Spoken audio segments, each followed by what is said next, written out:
Selamat pagi, shalom semua. Hari ini saya akan berkongsi firman Tuhan yang saya petik dari buku Ulangan pasal yang ke-8 ayat 1 sampai 6.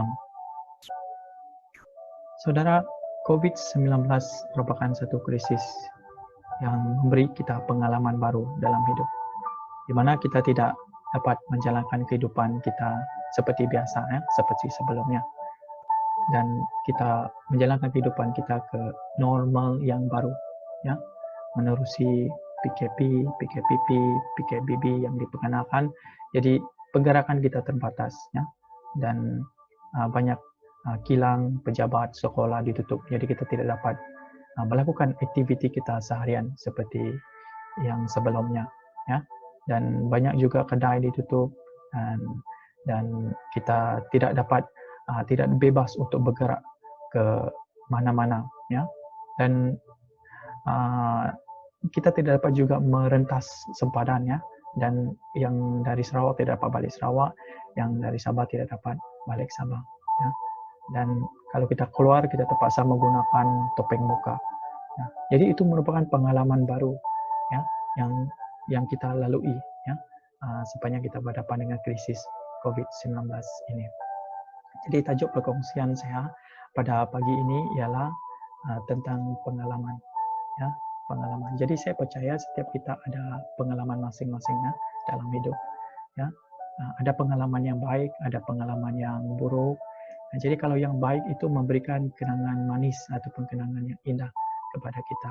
Tapi kalau kenangan yang buruk, dia memberi kesan kepada hidup kita, ya. Kalau kenangan yang baik, kalau kita ingat balik, dia akan menyegarkan jiwa kita, ya. Tapi kalau kenangan yang buruk nih, biasanya kalau kita ingatkan balik, dia akan menyakitkan kita ataupun menyedihkan kita, ataupun membangkitkan kemarahan dalam kita, tapi pengalaman buruk ini juga memberi kita pengajaran. Saya ingat pada tahun 2014, saya mengalami kemalangan jalan raya, ya, menggunakan motosikal, ya, self accident. Saya melanggar bahu jalan, divider, dan saya mengalami kecederaan. Syukur karena kecederaan itu tidak kritikal. Jadi saya dimasukkan di hospital selama 2 minggu dan saya menjalani pembedahan, ya. Di sebelah pergelangan tangan saya, kalau perhatikan ada parut, ya, karena saya ada keretakan, ya, tulang di pergelangan tangan. Jadi dokter terpaksa membedah dan meletakkan plate dan skru plate tersebut, dan sampai hari ini masih ada plate di dalam tulang saya, ada pergelangan tangan sebelah tangan kanan. Oke, jadi masing-masing kita mempunyai pengalaman, ya. Pengalaman buruk ini bagi saya mengajar saya, menyedarkan saya.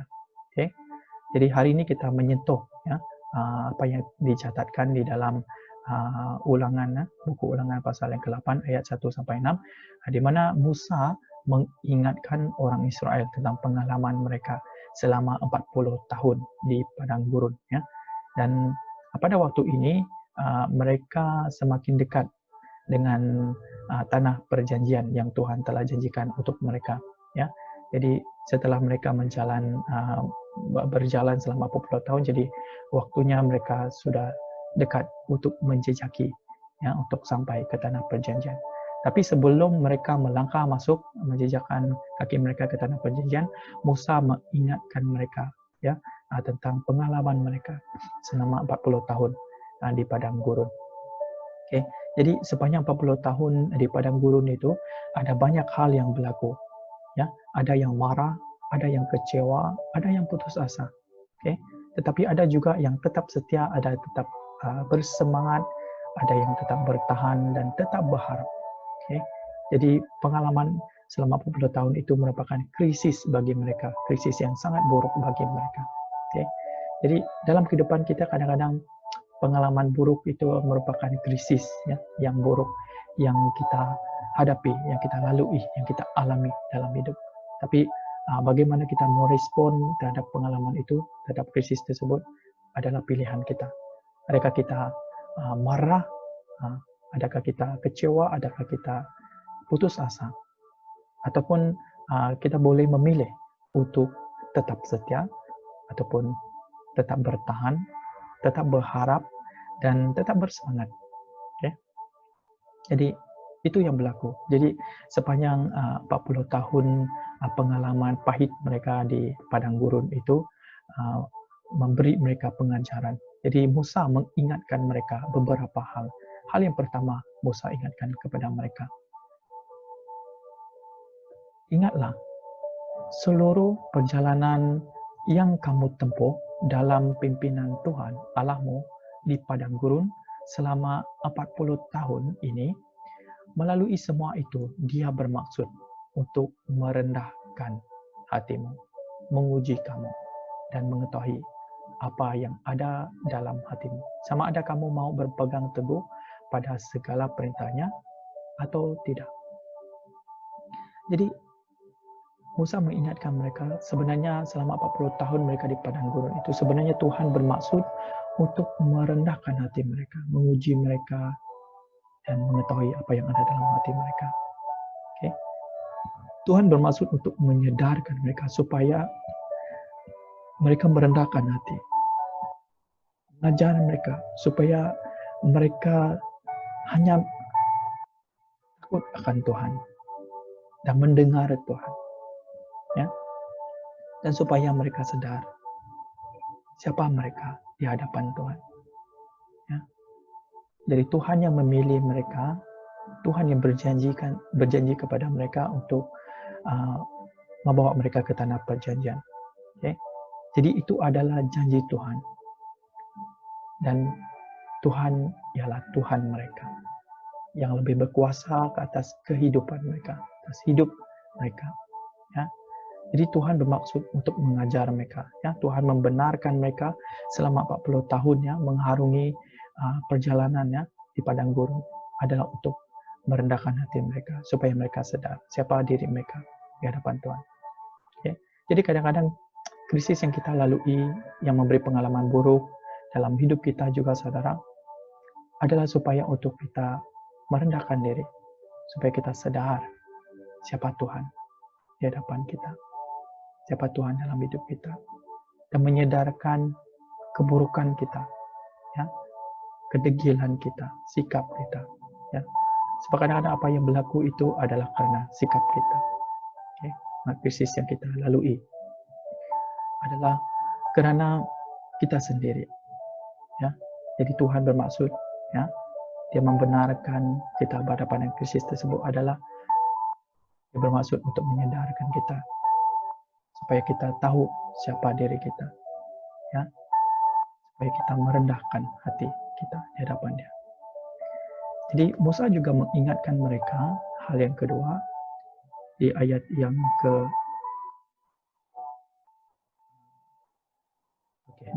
ketiga.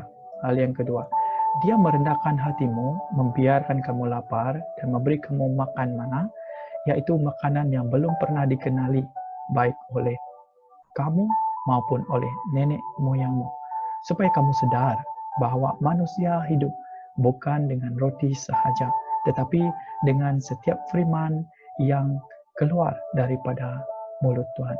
Okay? Jadi ada satu peristiwa di mana orang Israel kelaparan. Okay? Jadi mereka bersungut-sungut. Okay? Jadi mereka mengingatkan kembali kehidupan mereka semasa masih di tanah Mesir. Jadi mereka, oleh karena mereka bersungut-sungut, jadi Tuhan memberi mereka makanan, ya.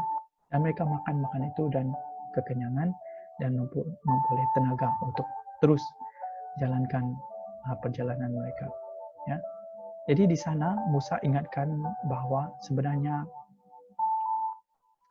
firman Tuhan itu sangat penting, ya. Kepentingan firman Tuhan itu sama penting seperti roti, ya.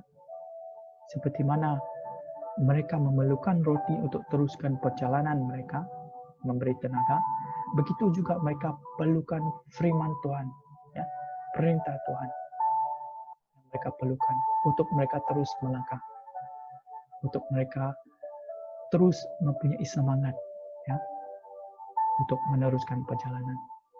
Okay?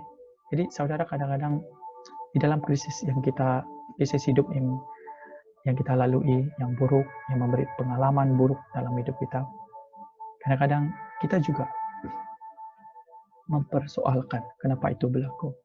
Ya. Dan kita tidak memahami apa yang berlaku.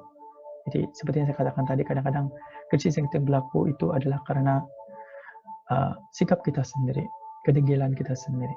Ya, jadi betapa pentingnya firman Tuhan dalam hidup kita, supaya kita sadar di mana kesilapan kita, di mana kelemahan kita, di mana kekurangan kita.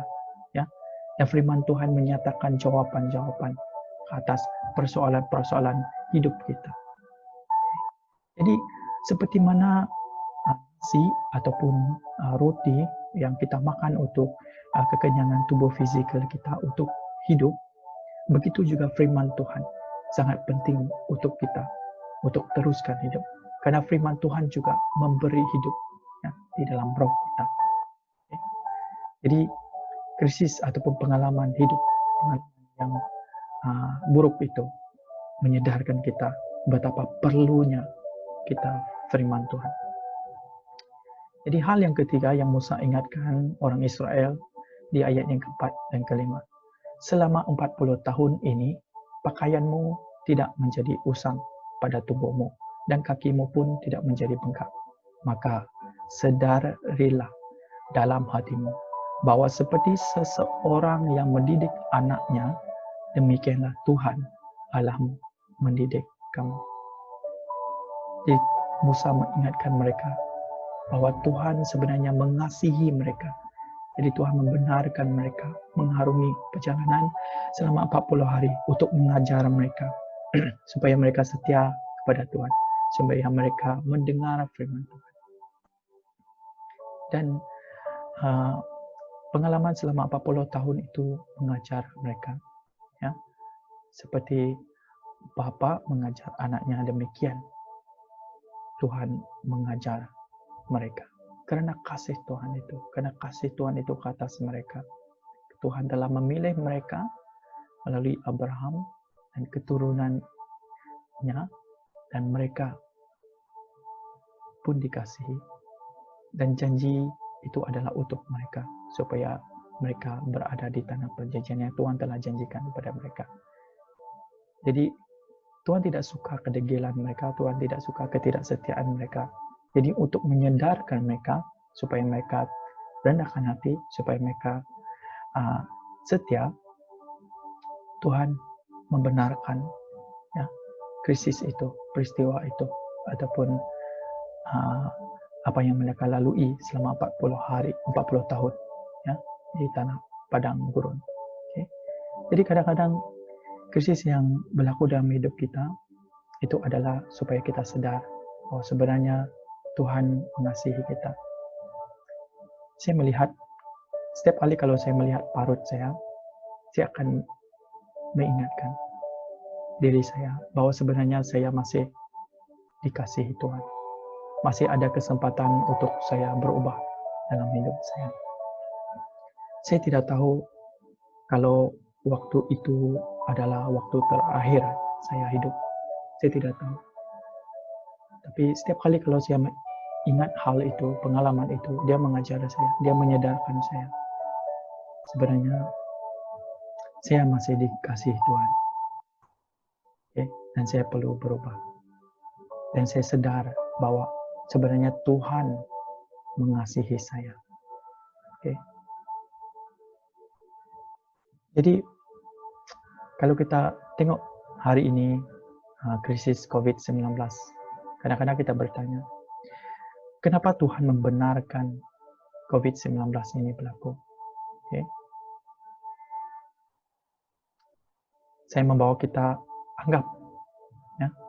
anggap bahwa krisis ini adalah pengalaman ya, untuk kita semua. Ya, pengalaman yang mengajar kita. Ya. Pengalaman ini mengajar kita supaya kita sadar bahwa Tuhan yang berkuasa ke atas hidup kita dan ke atas alam semesta. Ya. Yang kedua, Tuhan membenarkan COVID-19 ini berlaku supaya kita sadar bahwa kita perlukan firman Tuhan dalam hidup kita untuk teruskan hidup. Dan yang ketiga, Tuhan membenarkan supaya kita mengerti bahwa Tuhan sebenarnya mengasihi kita. Jadi dia ingin mengajar kita seperti seorang bapa mengajar anak dia. Dia ingin kita sadar dan belajar bahwa kita perlu berubah. Kita perlu memilih ya, untuk menjadi yang lebih baik, yang menyenangkan hati Tuhan. Jadi Tuhan mengasihi kita. Oleh demikian dia benarkan hal ini berlaku. Jadi ambil kesempatan ini, kenapa kita masih ada hari ini, adalah kesempatan untuk kita sadar, mengubah hidup kita. Okay. Jadi Musa mengakhiri ucapan dia ataupun peringatan dia. Dia katakan, oleh sebab itu, peganglah dengan teguh pada segala perintah Tuhan Allahmu dengan cara tetap melangkah, mengikut jalannya, serta takut kepada dia. Ini merupakan ayat untuk bekalan bagi mereka. Ya, untuk bekalan bagi mereka sepanjang mereka menjejak kaki mereka ke tanah perjanjian. Ya, sepanjang mereka berada di tanah perjanjian itu, ya, inilah bekalan supaya mereka tetap pegang dengan teguh pada segala perintah Tuhan. Ya, dan tetap melangkah mengikut jalan Tuhan dan tetap takut akan Tuhan. Mari kita berdoa. Terima kasih Bapa untuk firman yang telah kami dengar dan belajar. Kami diingatkan bahwa kami perlu merendahkan diri. Bahwa betapa perlunya firman-Mu untuk kami hidup. Dan betapa besarnya kasih-Mu. Dewa, daripada krisis COVID-19 ini, biarlah kami sadar, biarlah kami belajar bahwa Tuhan yang Maha Berkuasa ke atas hidup kami. Biarlah kami sadar bahwa hanya firman-Mu itu yang memberikan kami hidup, memberikan kami harapan.